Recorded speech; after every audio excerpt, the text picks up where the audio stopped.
She pulled that face at me again in the reflection of the window above the kitchen sink.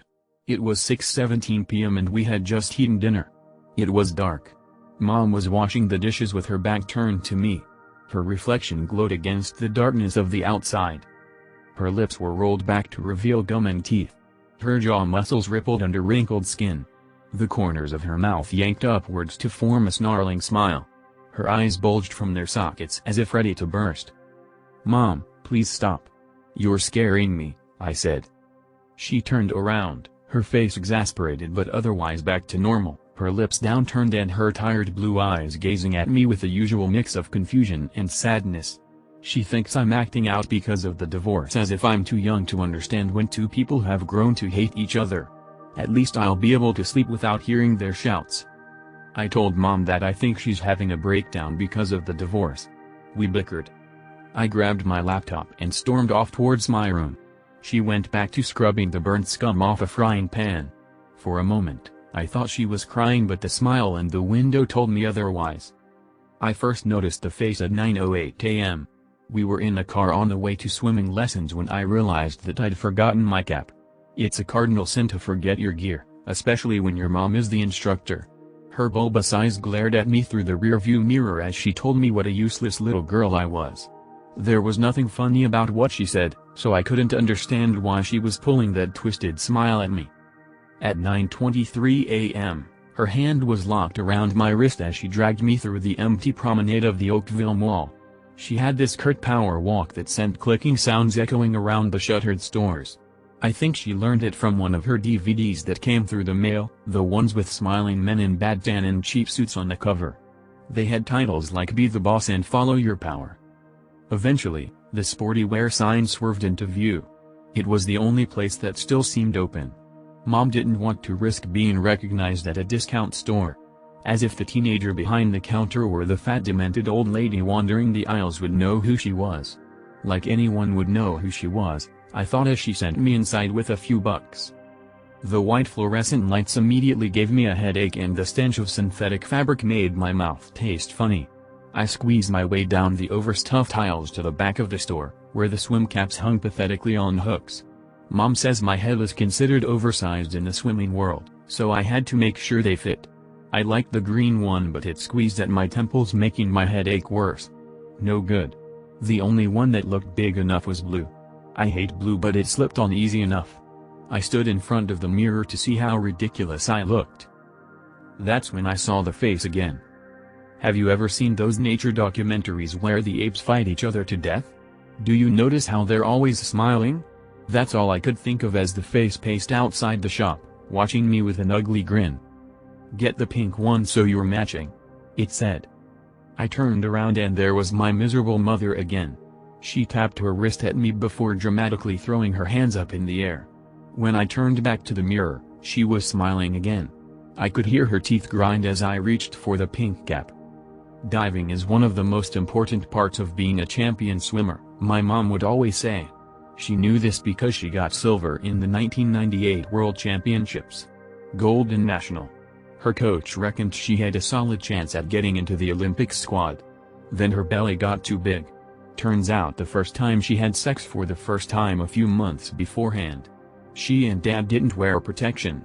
Me, the happy accident. I hate diving. I hate swimming, but I hate diving more. I can't get the angle right. The last time I tried, I scraped my ankle against the board on the way down and almost drowned. But at 11:21 a.m., there I was again, shivering on the end of the diving board. The other girls were standing single file behind me and getting real impatient. Whispers traveled easily against the tiled walls until they were drowned out by my mom's demands. Her shimmering smile insisted that I dived in. I could see the full spread of her teeth. It was like her skull was mocking me. Just dive in. The other girls are waiting. I was wasting time. Stop pulling that face. I yelled out, my voice loud enough to silence the whispers and the demands. Did your dad put you up to this? She yelled back. I looked up from the reflection to see my mom, my real mom. Her face tried hard to remain stern, but it couldn't help but let out a single tear. She wiped it away swiftly. "He's turning you against me, isn't he?" she said. I didn't know what to say, but I was relieved the smile was gone. But it wasn't, was it? It was still there in the reflection when I looked back down. I felt two hands press against my back and shove me forwards. The force sent my feet out from under me. My body buckled in an attempt to stop from falling in. My hands grabbed the sides of a board, but it was too late. The bottom of my chin scraped against the tip as I flipped over. The world turned upside down. The warped grin of the face beckoned me into the water. I screamed. My face stung as I hit the water. The acrid taste of chlorine burned through my sinuses as I sank downwards. I turned my body and saw a white light shining down towards me. It illuminated a glistening trail of blood that wound itself from my chin. Shimmering faces looked down at me from above the water. I realized the face was amongst them. Its smile grew bigger as if the blood was calling it. The white light exploded as something entered the pool. A dark figure glided towards me with an eerie grace. My lungs tightened and my throat stung. I tried to swim deeper, but the figure was almost on top of me. Thick tendrils of brown hair whipped around its head as it pulled me close. I tried to push away, but the grip was too tight. Amongst the mess of hair, I saw my mom's face, the real one. She had a typical look of concern, but this time I felt relief too. We were both safe. She pulled me skywards. As I've been writing this, Mom came into my room with a plate of animal crackers and a glass of milk. She told me that she was sorry and admitted that she's been too hard on me. I don't need to go to those swimming lessons anymore if I don't want to. I tried to bring up the face pulling again, but she took a deep breath and suggested that I go see a therapist. She thinks that maybe the divorce has taken a toll on both of us. But I know what I saw. I know she only pretended to leave the room after she apologized. Why do you think I'm still writing this stupid story? I know that if I stop writing and turn off the laptop, I'll see her twisted smile reflected in the black screen. I know it's her breath that I can feel on my neck. Mom, please stop. You're scaring me. Last month, I met the original mascot who inspired the name of a certain fast food restaurant. I still have nightmares every night after the experience. It started with an anonymous email sent to my work account. I was a reporter with a bit of a bulldog reputation for my neck of the woods. Exposing unethical business practices, local political corruption, I was all over anything secretive or scandalous. So when that email came in promising me a massive scoop if I investigated a particular branch of this national franchise not far from my town, I was packing my bags by that afternoon. The building didn't look special from the outside. It was just a typical fast food place. Lots of big windows and cheap-looking trim. A giant sign with the restaurant's red-headed mascot loomed over the parking lot.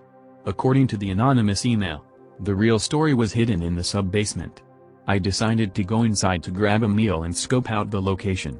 The place was just as boring on the inside as the outside. I spent an hour picking at my food, watching the clock. The only interesting thing I noticed was an unusually small door marked, "Senior Staff Only," located in the same hallway as the bathroom. Eventually, I left the dining room but stayed nearby in my car waiting for the place to close. They shut down earlier than I expected, not much after 8 p.m. I stayed in my car until all of the staff appeared to be gone, then I casually approached the front door. It was locked, naturally. But my time as a troublemaking reporter left me with several useful skills, lockpicking being high on that list. I had the lock opened in 15 seconds, then I was inside. It was dark, so I pulled out a flashlight and headed right to the hallway with the unusual door. That was locked, too, and this mechanism was far more complicated than the security lock on the front door. It took me closer to 15 minutes to open the door marked "Senior Staff Only," but finally, I heard the satisfying click of all of the pins lining up in the tumbler. I pushed the door open gently, not sure what I might find. Stairs. Lots and lots of stairs lay before me, steep steps down a dark, narrow stairwell. I encountered 3 more doors on my descent, each harder to pick than the last. In fact, the last lock was covered by years and years of rust. By the time I reached a final door marked in faded letters with "Authorized personnel only, trespassers will be shot," I estimated that I'd been walking straight down for nearly 2 hours. I was deep underground with the final door opening into a large room with bare, concrete walls. A dim light flickered in the room, barely providing enough light to see the single object pushing up from the floor. It was a gravestone. I suppressed a chill and moved closer to shine my light on the surface. There were only a few lines carved into the rock, a name, and an apology. "Here lies John J. I'm so sorry, my love, I should never have told them about you. I know you'll never forgive me. The most I can do is have them bury me near you. So you have someone to hate during all of your lonely years to come." I glanced down at the floor under the grave. It was solid concrete like the rest of the room. I shivered, wondering if there was a body just a few feet below me. Eager to keep moving, I swept the flashlight around the gloomy space and saw there were only two doors, the one I'd just walked out of and a glossy red door straight ahead. This one wasn't even locked.